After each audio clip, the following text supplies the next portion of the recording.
From Daily Trust News Center, this is the News Hour.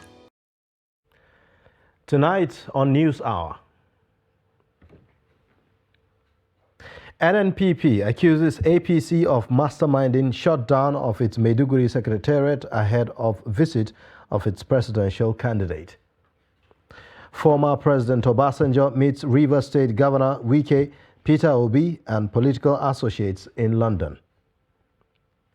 25-year-old student in police net for murder in Katsina. Away from Nigeria, Putin signs decree to increase size of Russian armed forces. Hello and welcome to the News Hour on Trust Television. I am Ayuba Ilya. Thank you for joining. And now the details. The police in Borno have sealed the secretariat of the state chapter of the New Nigeria People's Party. The incident happened in the early hours of Thursday when dozens of policemen stormed the NNPP secretariat along Abaganaram area of Maiduguri. As at press time, there was heavy police presence at the office. Meanwhile, the NNPP candidate for Borno Central Senatorial District at Atom Magira told Daily Trust in a telephone interview that he was arrested by the police when he visited the party secretariat to confirm the sealing of the party office. Reacting to the incident, the Borno State NNPP governorship candidate Umar Al-Khali and the state party chairman Mohammed Mustafa alleged that the move is a calculated attempt to thwart the expected visit of the presidential candidate Rabiu Kwankwaso for the commissioning of the secretariat on Saturday. The APC government knows that they are popular. Why are they fighting us? Exactly. If not they are popular, why are they fighting us? That's the most important thing. They shouldn't fight us. This is democracy. That's the reason why the government provided so many platforms for people to contest. It's all about interest. So if the reviews are not good, they're fine and good. They will come and take away the government from you. And then we give people what they wanted. Yeah.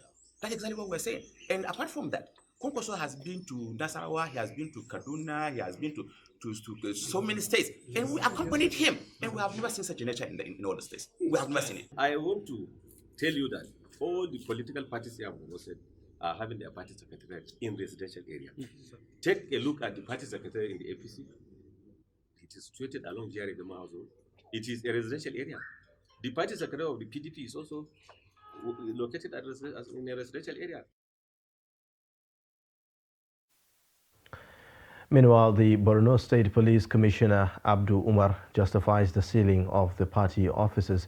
He, however, denies arrest of senatorial candidate or plans to stop visit of its presidential candidate to Maiduguri.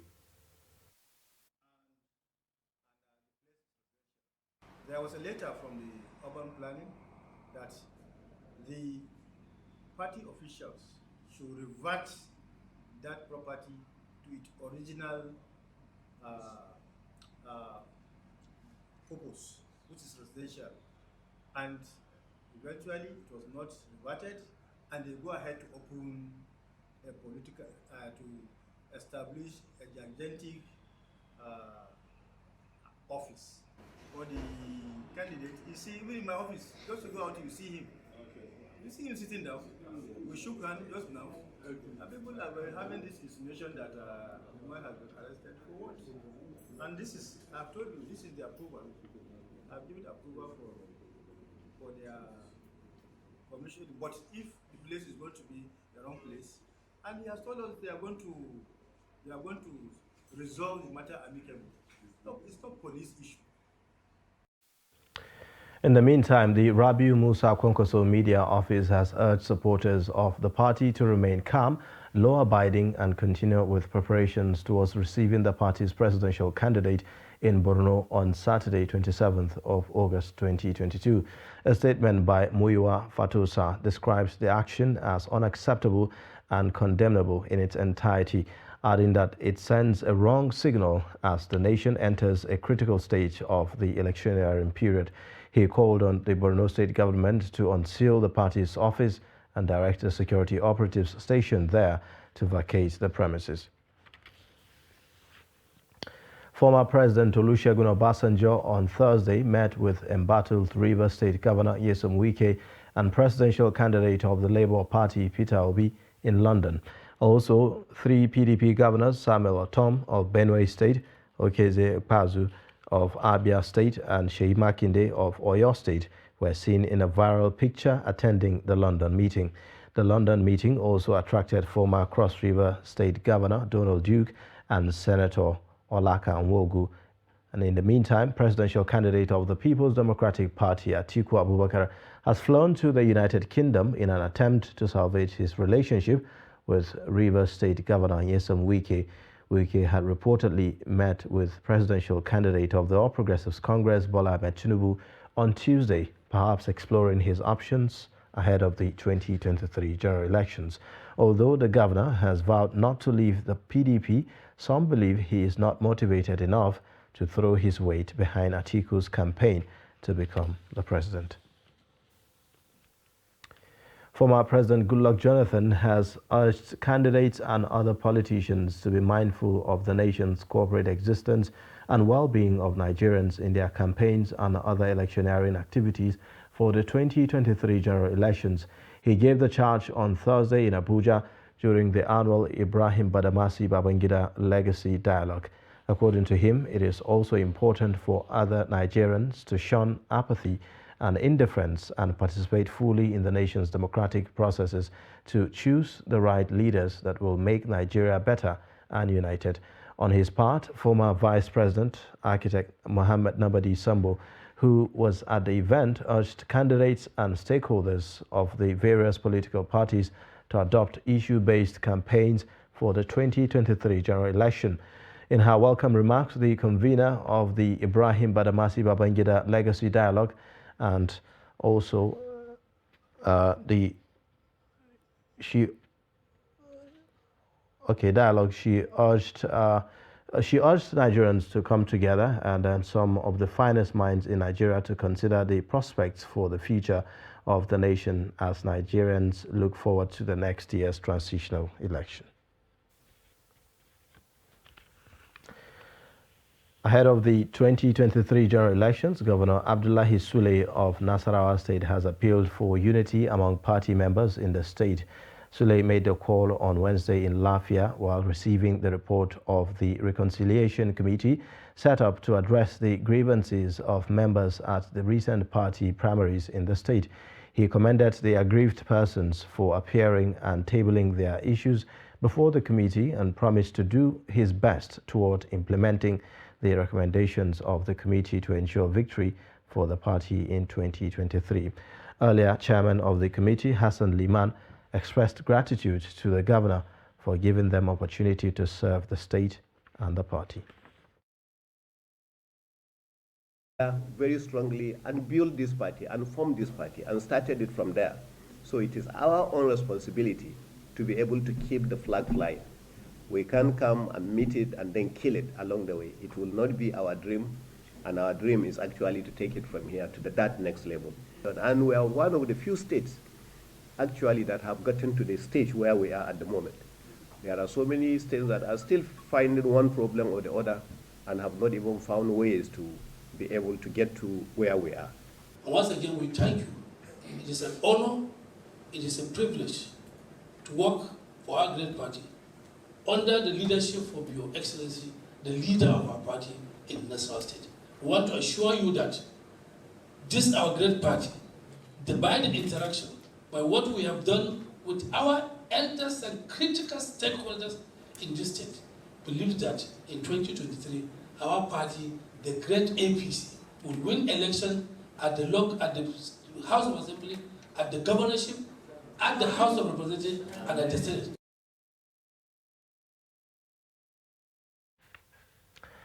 Politicians in Nigeria have been charged to shun vote buying during forthcoming general elections.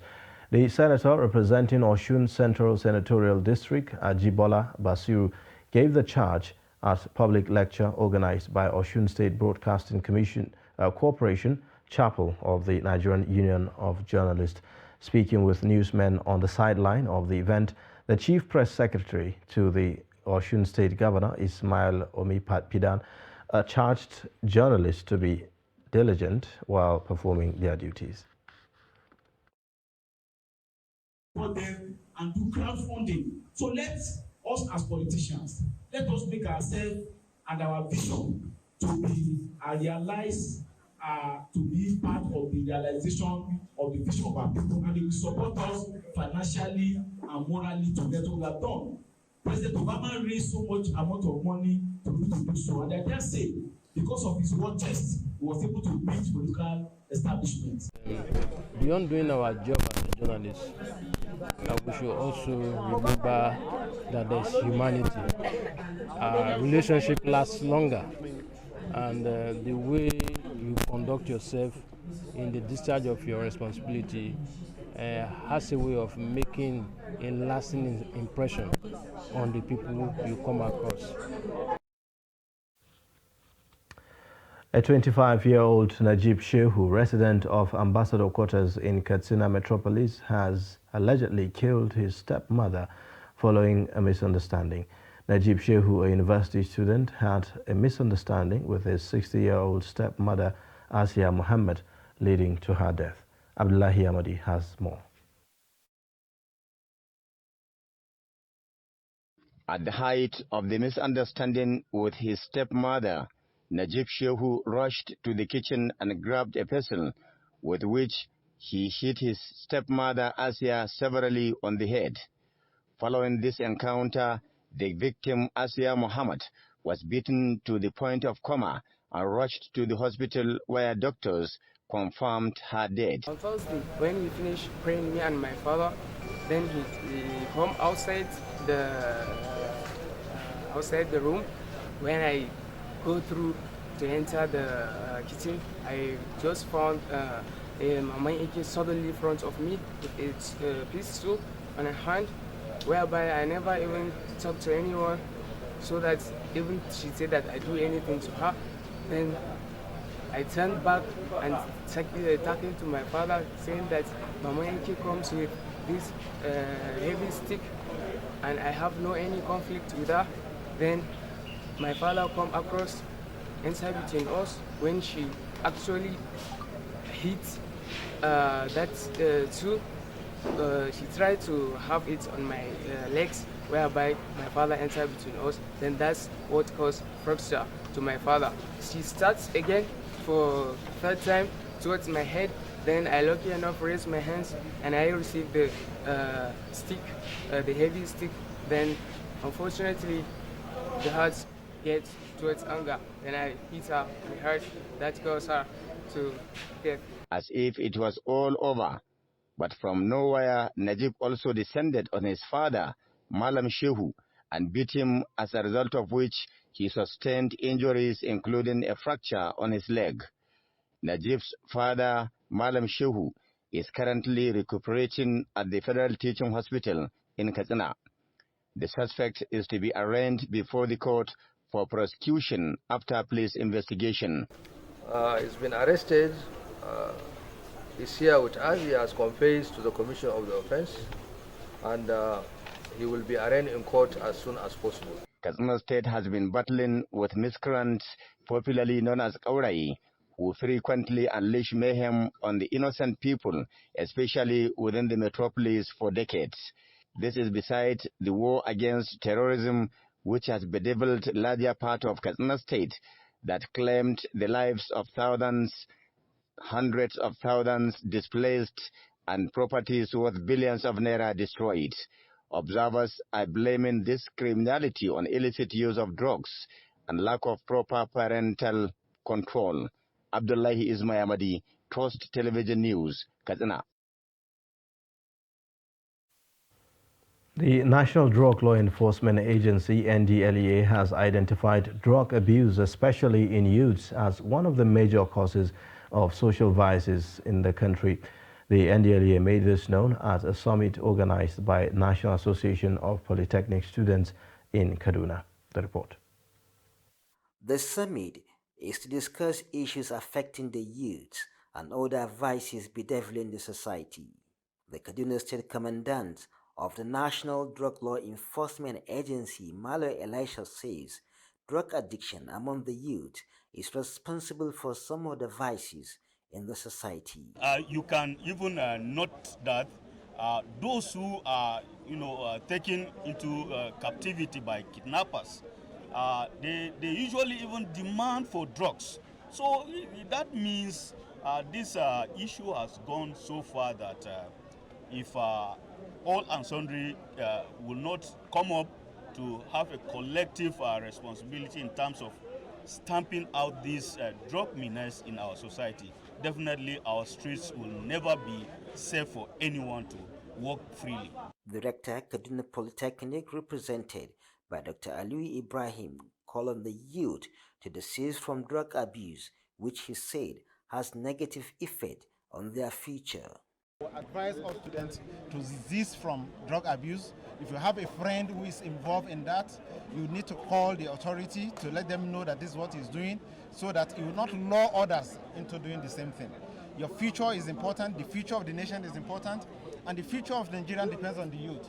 If the youth are destroyed at early age, then it becomes difficult for Nigeria to attain all its developmental goals. The national president, National Association of Polytechnic Students, Anidi Samuel, called on both the federal government and ASU to call off the industrial strike that has kept students at home for several months. Strike like this are one of the issues whereby when students are idle, they are at home, they don't have anything doing, they will have this temptation of going into things out of frustration. So I'm also using this medium to call on the federal government and everyone they ask you to put heads together and ensure that our students, our brothers who are in the universities, they return back to campuses as quickly as possible. The student union further admonished the youth to shun drugs and also preach against it to reduce issues of drug abuse among young adults. Bella Musa, Trust TV News, Kaduna. Now, no fewer than 2 top commanders of Boko Haram terrorists were killed in the last 2 weeks when the troops of Operation Hadinkai rained airstrikes on their enclaves, the defense headquarters has said. The military, at a press conference in Abuja on Thursday, also disclosed that the troops eliminated more than 57 terrorists in different operations conducted between August 11 to 25 in the northeast.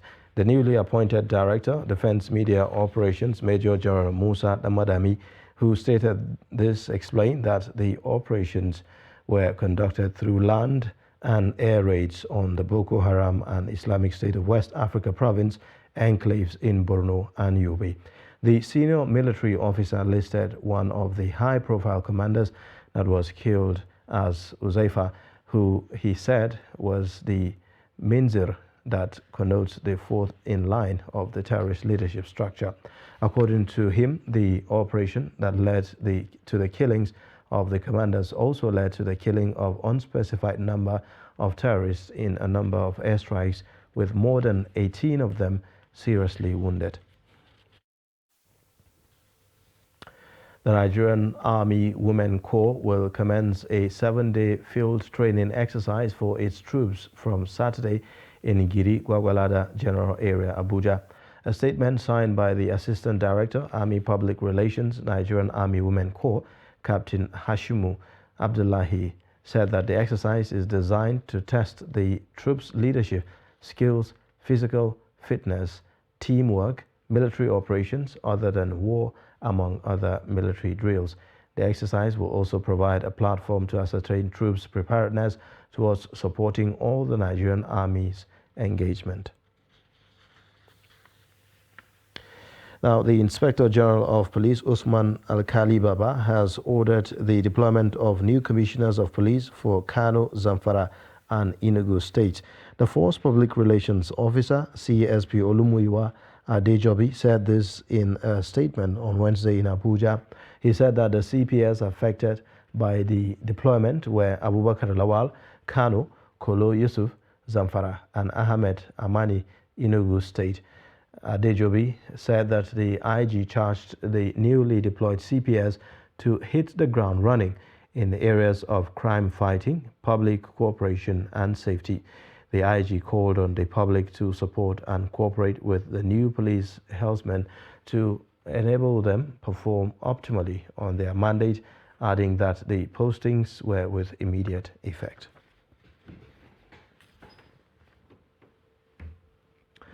You're watching the News Hour on Trust Television. Coming up shortly,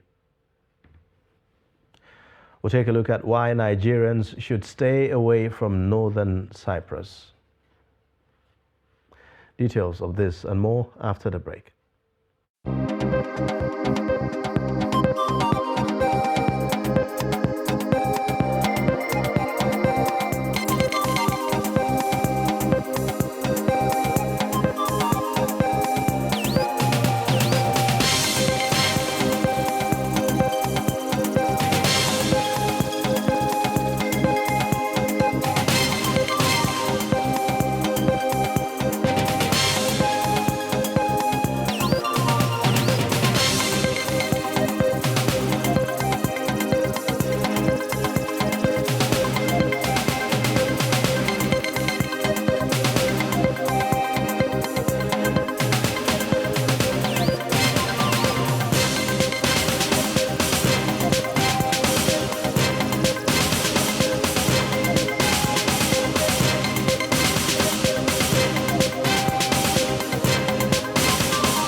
To every politician, as the campaigns gain momentum and passions begin to rise, remember, the errors of your opponents do not make you a success.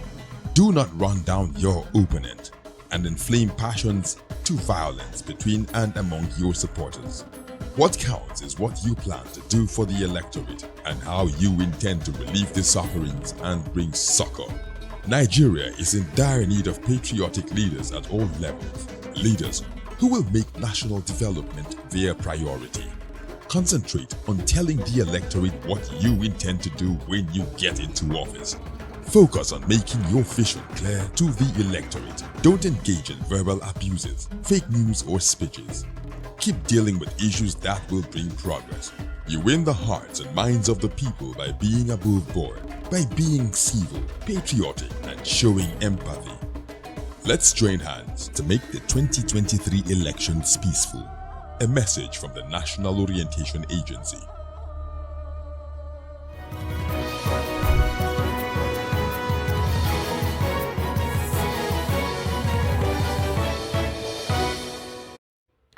Welcome back from that break. You're watching the News Hour on Trust Television. Now here's a reminder of our top stories. NNPP accuses APC of masterminding shutdown of its Maiduguri secretariat ahead of visit of its presidential candidate.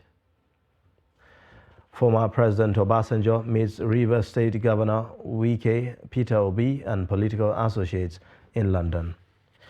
We also understand that presidential candidate Atiku Abubakar and the Rivers State Governor Nyesom Wike finally met in London. Details of the meeting are yet to be known. Now, the Federal Capital Territory Administration (FCTA) has been called upon to refrain from enforcing evictions without following the due process and creating alternatives for members of the affected community.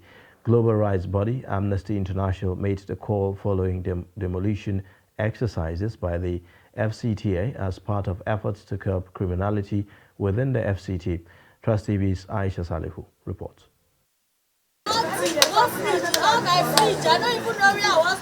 The forced eviction and demolition exercise carried out by the Federal Capital Territory Administration on 17th August 2022 rendered some 3 community members homeless, many of them without livelihoods. This has exposed many to inhuman conditions as they struggle with human rights violations due to lack of basic necessities like housing, food, water, health, education, and work. These are some of the concerns of the global human rights body, Amnesty International. Community members say apart from providing security, the authorities pressured them to vacate their ancestral homes for some real estate developers who claim the long-standing indigenous village had been allocated to them. The Federal Capital Administration has not even come to our aid to say, okay, we are going to relocate you. We are not saying that we will not go. If they can relocate us, we will go and leave their land. But this thing that they are doing, we don't even know where to go. We don't know our fate from this place. And that is the question we are asking today. What will be our fate? Amnesty International says it is monitoring the situation while educating community members on their human rights, among other intervention engagements through the FCTA. We also intend to highlight some of the cases that have come out from here, people that have lost their homes, document those whose source of livelihood has been disrupted. We intend to launch a campaign which will raise awareness of this issue of safe housing in Nigeria and using the Durometry experience to show current impact of government policies when it does not follow the due diligence and what is expected under international law. We hope that these measures will put this issue on the top burner for the authorities, but more importantly, to give recourse to the community members and their families. Residents of these communities who are distraught by the demolition exercise hope that the government listens to their pleas and provide alternatives to enable them maintain their sources of livelihood. Aisha Salihu, Trust TV News, Abuja. Now, Nigerians have been advised to avoid traveling to Cyprus because of the number of citizens being killed there on a daily basis.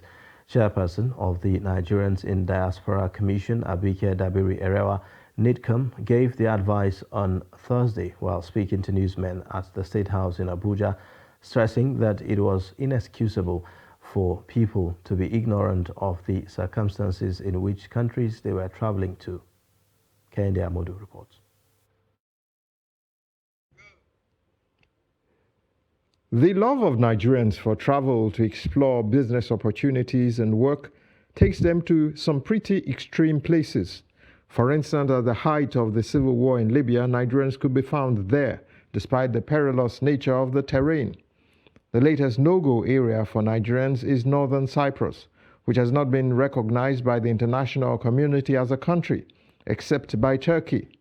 NIDCOM says there cannot be any diplomatic intervention in northern Cyprus because of the political situation there, and there cannot be any excuse by Nigerians that they are ignorant about the circumstances in the European enclave. I was surprised that somebody told me last week that they went to somewhere they didn't know. Look, we have to get over all this trying to hide under we didn't know. Anybody that doesn't know today that if you go to all these countries you get into trouble is pretending not to know. Agents are a problem because some go through agents and, NAPTIP, some are trafficked, but some just want to go. Some will tell you that their destiny is abroad. And I tell them that if it's abroad, you have to go legally, not illegally. May we all achieve our destinies, but go properly because it's getting tougher. Half of the things we see, ask legal, you don't even hear about them.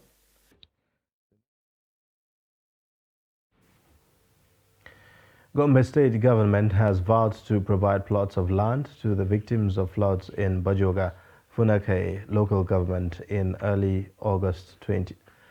In the Funake local government, in early August 2022, flood destroyed over 100 houses in Bajoga town, rendering hundreds of people homeless. A 3-year-old child died and many others wounded. That is what GODIS is all about, to have a spatial information, geospatial information of all our locations so that they can advise.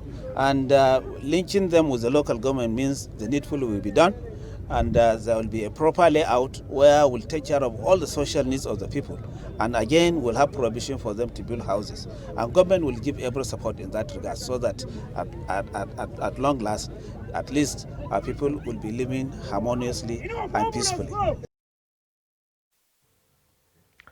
The National Emergency Management Agency has warned riverine communities in Niger State to begin to move to safer places and clear drainages for free flow of water due to impending floods. The head of operations, NEMA, Niger State Office, Zainab Saidu, said in a statement in Mina on Thursday that it was expedient for members of riverine communities to begin to move to higher grounds due to consistent rainfall, which will increase the water levels of different rivers across the state. Saidu noted that the call also became necessary following the 2022 seasonal climate prediction that forecasted normal to above normal amount of rainfall across the country. She appealed to the farmers in the areas to be guided by the statistics to avoid loss of wealth and livelihoods, saying that NEMA will continue to sensitize people on the risk around them to save lives and property.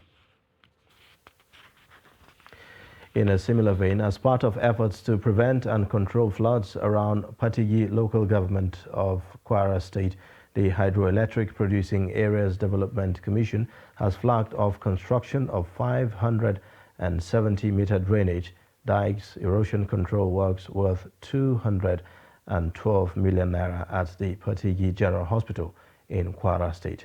Speaking at the event, the managing director of the commission, Abubakar Sadiq Yalwa, said that the commission has been tackling ecological problems, especially prevention and control of flood and other environmental hazards. The Hydroelectric Producing Areas Development Commission was set up by the federal government to control erosions and floods across 5 endemic and flood-prone states in the country. As part of their mandate, the commission is set to construct drainage that may serve as erosion control around General Hospital in Patigi local government area of Kwara State. It should, however, be stated that drainages and dikes hardly endure without proper maintenance. One of the major things that government face in terms of infrastructure development is the tendency of people to reverse the efforts, either through lack of maintenance or even through outright abuse and destruction. It is common in Nigeria to see people dumping refuse in drainages. The 212 million naira worth erosion control project, according to the managing director, are of strategic importance to the commission as lack of drainages and dikes can multiply chances of flooding. Also speaking, the traditional ruler of the area, the Etsu Patigi Alhaji Ibrahim Umar Bologi II, urged the commission to intervene in the repairs of the community's dilapidated road. The monarch said repairing the road will go a long way in assisting people in the community to carry out their normal business activities. Indeed, this erosion has been threatening to the lives and properties around the hospitals and its hospital itself. And alhamdulillah, God has made it possible for government to come in through the hyperdeck. Governor Abdurrahman Abdurrazak of Kwara State, who was represented by his deputy, Mr. Kayode Alabi, applauded hyperdeck efforts in reclaiming the environment from imminent land degradation. The governor said the interventions such as tree planting campaign for afforestation would break heavy wind and reduce heavy flows of water washing away soils, leading to gully erosions. Erosion and land degradation and afforestation are among the major environmental issues affecting our state in recent times. The issues are caused and accelerated largely due to human factor, ranging from excessive wood logging for commercial purposes, charcoal production, and so on. And of course, other natural factors like climate change and global warming.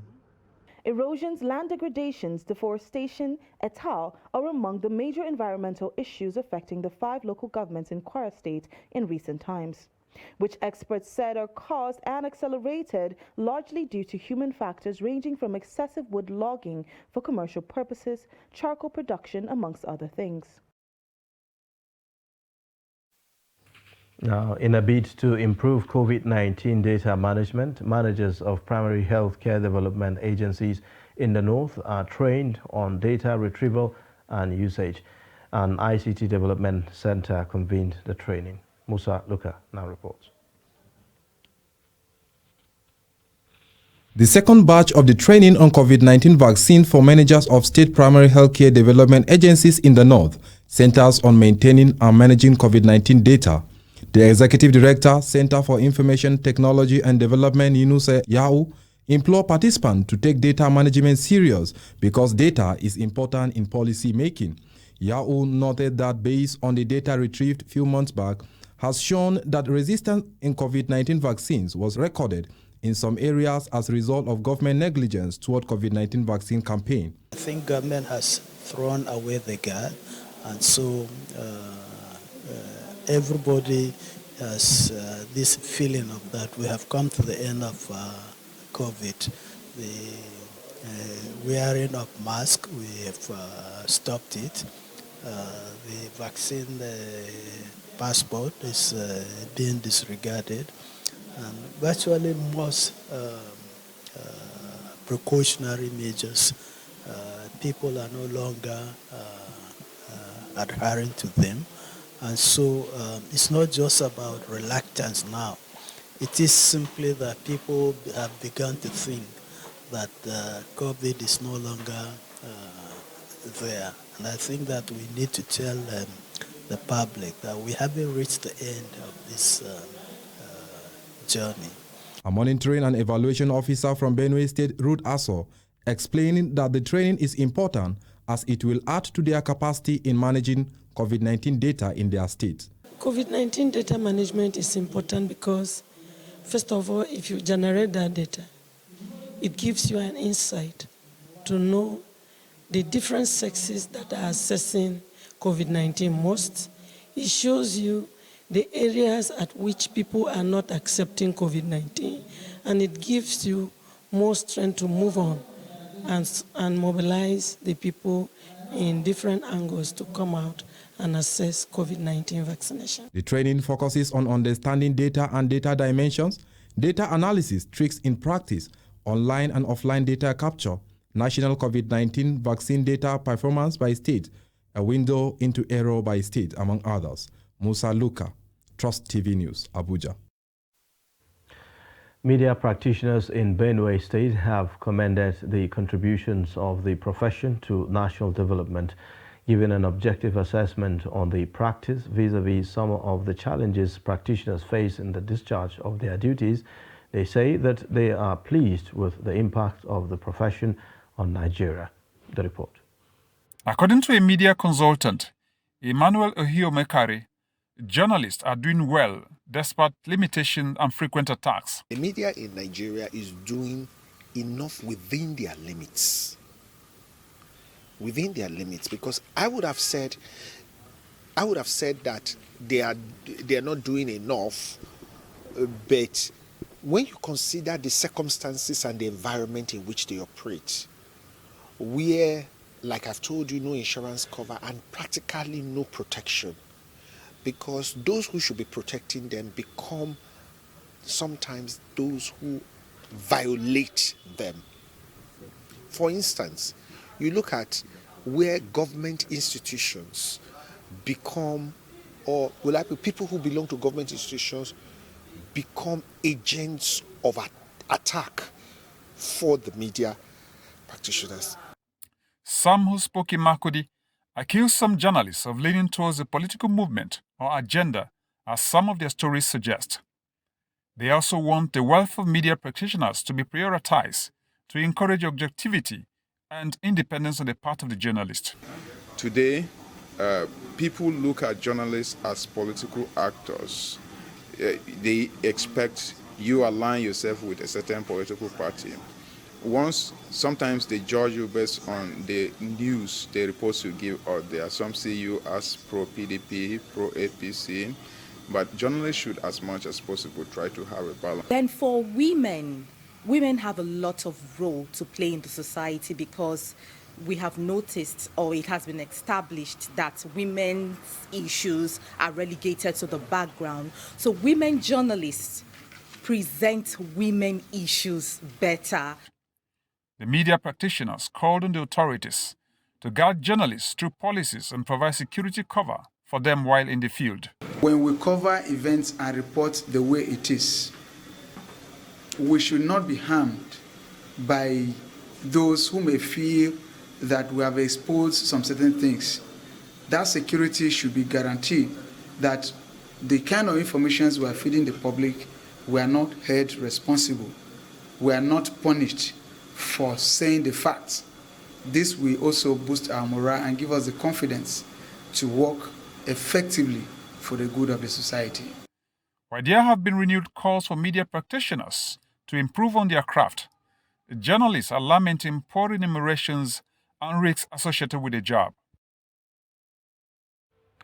We'll now take a short break, and then when we return, the news hour continues. Please stay with us.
Welcome back. You're watching the News Hour on Trust Television. Now, moving on to other stories. Ahead of the 2023 elections, a group of concerned Nigerians wants a myriad of problems plaguing the nation to be addressed. Oil and gas stakeholders Kailani Mohammed addressed a press conference on behalf of the group in Abuja. Chamung Dabeng reports. One of the major issues currently plaguing the nation is the country's economic downturn, as the nation battles rising inflation, low revenue and the volatility of the naira. On free fall of the naira, the group wants the governor of the Central Bank of Nigeria, Godwin Emefiele, to rise up to the occasion. The CBN Governor, Godwin Emefiele, must rise to the challenges and provide the needed impetus to make the nation's economy robust and prosperous. Apparently, most of the CBN's policy measures are further retarding the country's progress rather than addressing its economic challenges. The policies focus more on import-driven economy rather than promoting industrialization. For this reason, the CBN governor must shape up, or in the alternative, the government must consider showing him the way out. Enough is enough for its inefficient and ineffective measures. The group also raises concerns on the controversial $418 million Paris Club refund debate between governors of Nigeria's 36 states and the Office of the Attorney General of the Federation. Although state governors are expected to promote national interests above any other primordial interests, yet they have been caught wanting as their actions are working against the public interest. Take a look at when most of these state governors lost hope and were unable to pay workers' salaries in their respective states, as well as being incapable of addressing issues of development in their states. Mohammed said oil bunkering in the Niger Delta has not only hindered the country from meeting up to its OPEC quota, but also caused revenue losses running into billions of dollars. The group criticized security services for what they described as a failure to properly protect NNPC pipelines. There are some dark forces behind the scene, sponsoring our northern youth to destabilize the nation's energy sector by threatening protests against the backdrop, engaging the ex-militant to survey and monitor products pipelines in Niger Delta. Renewed multi-million-dollar pipeline surveillance contract given to a former militant leader, Government Ekpemupolo, popularly known as Tampolo, has caused a stir amongst civil service society organizations. Chamun Dabeng, Trust TV News, Abuja. Nigeria Customs Service Ogun 1 Command has engaged in non-kinetic activities at the Idiroko border axis for economic activities development in the region. The area controller, Ogun 1 Command, Bamidele Makinde, disclosed that apart from the proactive operations in checking illicit trading at Idiroko border, the command also engages in non-kinetic activities to make the area conducive for economic activities to thrive. Trust TV's Abbas Alibi report. Old habit, they say, never dies, but customs in Ogun are bent on changing the narratives. The controller, Bamidele Makinde, said that the command's football club, known as Custom FC, recently promoted from the Nigerian League Division 3 to Division 2, was constituted mainly to engage youth from the border communities. Aside from the proactive operations in checking illicit trade in Idiroko border, the command also engages in non-kinetic activities, whose objective is to make the area conducive for economic activities to thrive. Currently, the command's football club, known as Customs FC, which has been in existence for decades, was promoted from Nigerian Nationwide League Division 3 to Division 2 on 19 July 2022. Presently, youth from the various border communities across the state constitute a majority of its players, about 18 of them. Another 6 of its players are natives of different states of the nation and Republic of Benin, while only 8 of its players are officers of Nigerian Customs Service.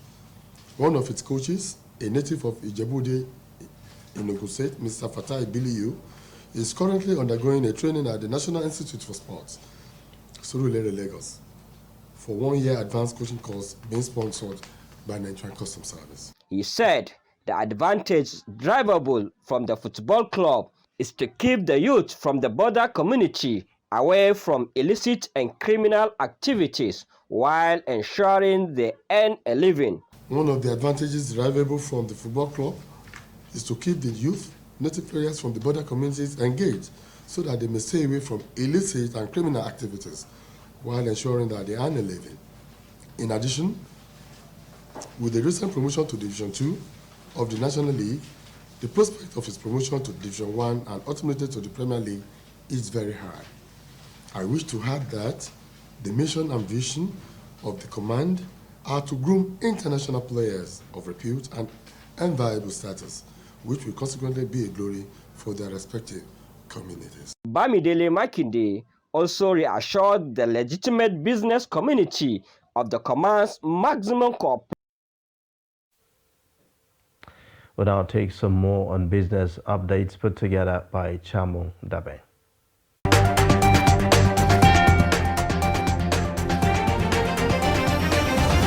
The Central Bank of Nigeria, CBN, has unveiled the USSD code for its e-Naira, highlighting how the initiative will foster financial inclusion in the nation. The Apex Bank added that the selection of the USSD as the premium offline channel for the e-Naira was based on understanding of the personalities of the economy, noting that currently about 45% of adult Nigerians do not have a bank account, while 35.9% are excluded from formal financial services. According to the Deputy Governor Operations of the CBN, Folashadun Shonobi, the launch of the code was a significant milestone in achieving the objective of the second phase of the e-Naira project, which is to drive financial inclusion by onboarding unbanked and underserved users leveraging the offline channels. The Nigerian Labour Congress NLC and the Trade Union Congress TUC have expressed displeasure with the Zamfara state government over the non-implementation of the 30,000 naira minimum wage. The unions disclosed this in a joint statement released on Thursday in Gusau by the TUC Secretary Sani Kwatokoshi and Acting State Secretary of the NLC, Ahmed Abubakar. The unions further stated that the government was either acting consciously to deny workers their rights or negotiators were not relaying the true picture of the situation to the government. Both unions said they have started discussing the minimum wage with their state executive councils and important stakeholders with a view to reaching a solution. A peaceful protest against the controversial pipeline surveillance contract awarded to government Ekpemu Polo by the federal government of Nigeria and the NNPC Limited will commence on Tuesday, August 30th, 2022. According to the Amalgamated Arewa Youths Group AAYG, an umbrella organization of 225 socio-cultural, socio-economic and apolitical groups. The organizer, Mock Samuel, stated that they have finalized arrangements to mobilize 10,000 persons, head office of the NNPC Limited, to effectively manage the multitude that will be engaging in the continuous civil action. The statement claims that because of how much bandits and terrorists have armed northern Nigeria, many have come to the regrettable conclusion that the security forces are overworked, which supports the argument for hiring mercenaries to assist and bring about calm in the unrest-plagued area. According to the organization, the Chief of Defense Staff General Lucky Irabo, a Niger Delta chieftain, sternly rejected the patriotic appeal by assuring Nigerians that the military forces are more than capable of putting an end to the issue. That's all for business news. I am Chamun Dabeng.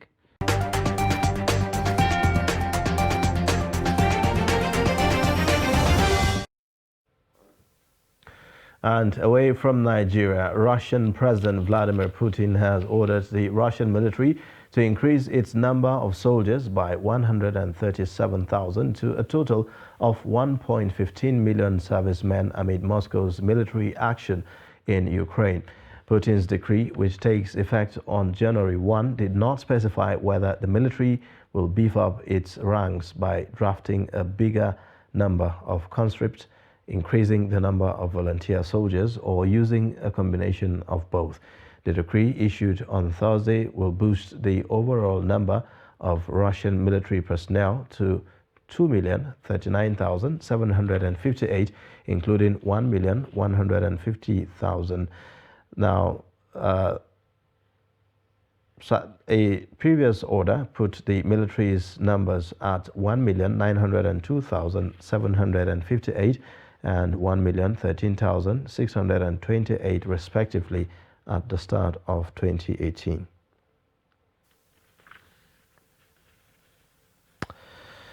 Now, Germany has signed an agreement to transfer ownership to Nigeria of the Benin bronze, among Africa's most culturally significant artifacts looted in the 19th century. The signing was done on Thursday between the Foundation of Prussian Cultural Heritage and Nigeria's National Commission for Museums and Monuments to transfer their ownership from the Ethnological Museum collection in Berlin to Nigeria. Germany returned the first of the sculptures to Nigeria in July. Thursday's agreement, which the SPK described as the most extensive transfer of museums artifacts from a colonial context to date, covers 512 objects which ended up in Berlin in the aftermath of the 1987 looting.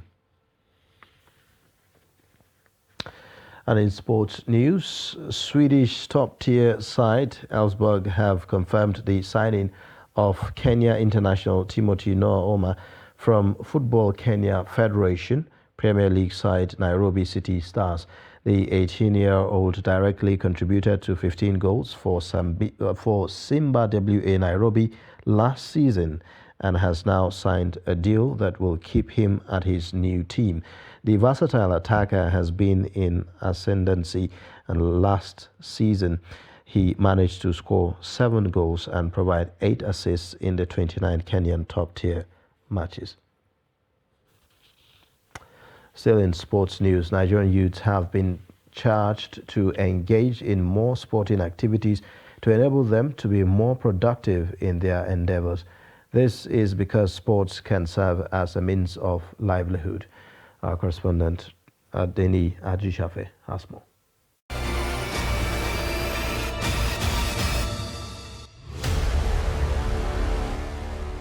Youth from northern Nigeria have been called upon to engage more in sporting activities in order to further develop the industry and by implication the nation at large. Veteran Sport Administrator Alhaji Ibrahim Galadima made a call in an exclusive interview with Trust TV in Kano. Galadima reveals why northern Nigeria is lagging behind in sport development. Well, I think first of all the issue of facilities, availability of facilities is a factor. Secondly, the culture of not allowing especially female athletes to take part in sports has also been an issue. But I think above all is the awareness. The awareness is not there compared to our brothers in the southern part of the country. Globally, sports has evolved to become a huge money-making venture, hence the need for private business owners to exploit the existence of immense sports talent among youth in Nigeria. This is the view of the member of the Nigeria Olympic Committee. There's no harm in that because commercializing sports is also good because, like I said, it's a business. Whoever puts his money into sports who's well managed, with management, a good management and a very efficient administration, you'll be able to reap some dividends. There's no doubt about it. You can now see what is happening now with people providing 5-a-side facilities all over the country, especially here in Kano. You can't count the number of arenas you have in Kano. People go there, play. So much money is in that sector, but unfortunately people don't like that kind of investment. They want an investment that will bring in money quickly today, tomorrow. On the recent appointment as acting chairman of Kano Pillars FC, Galadima reveals his immediate plan to return the club to winning ways.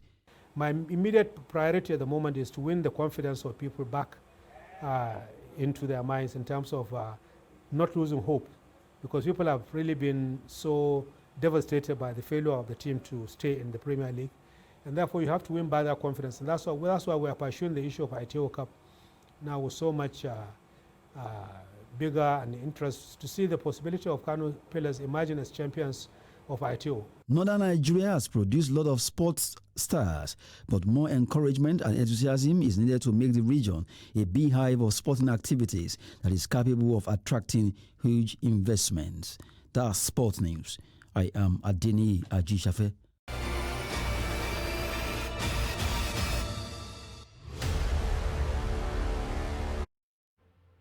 And that's a wrap on the news for tonight. You can watch more via all our social media platforms, and also you can watch us live on YouTube. My name is Ayuba Ilya. Thank you for watching. Bye for now.